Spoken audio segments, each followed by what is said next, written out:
L'idéal pour un mariage chrétien est évidemment que les deux conjoints soient vierges et aient compris que pour Dieu, les relations sexuelles sont réservées au mariage. Nous ne vivons cependant pas dans un monde idéal.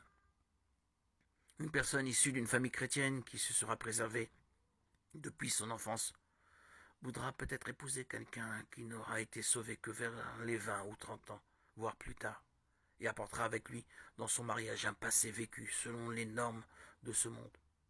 Même si quand nous venons à Dieu par la repentance et la foi en Christ, il éloigne de nous nos péchés autant que l'Orient est éloigné de l'Occident, psaume 103:12. La mémoire humaine est vive et oublier le passé peut être difficile.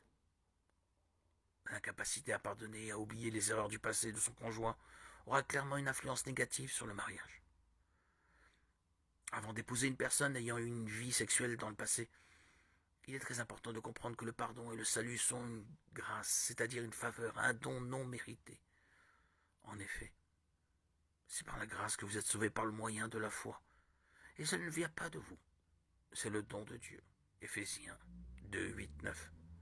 Quand nous comprenons ce qu'est réellement le pardon, nous voyons nous-mêmes à travers les yeux de Dieu et prenons conscience de son amour pour nous, ce qui nous aide à pardonner aux autres.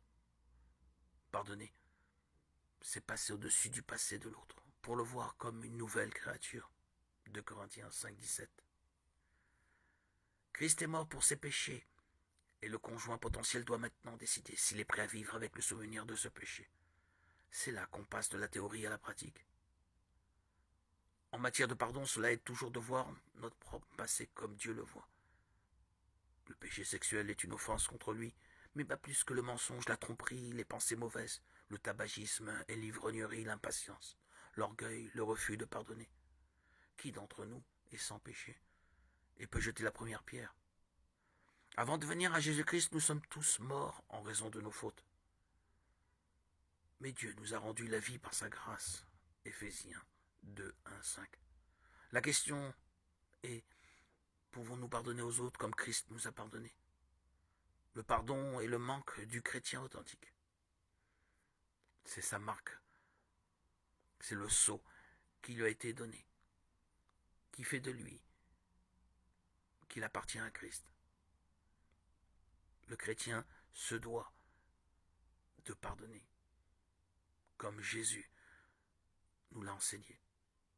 Jésus a dit que si nous ne pardonnons pas, Dieu ne nous pardonnera pas non plus. Matthieu 6, 14, 15.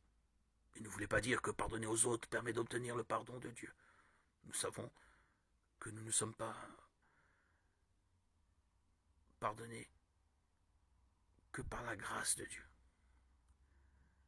C'est la grâce de Dieu qui nous a permis d'obtenir le pardon.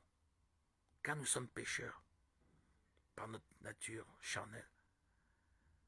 Un cœur qui pardonne manifeste par là que le Saint-Esprit demeure en lui, tandis que le refus de pardonner caractérise un cœur endurci et non régénéré. L'Esprit Saint ne peut se reposer, résider dans cette personne.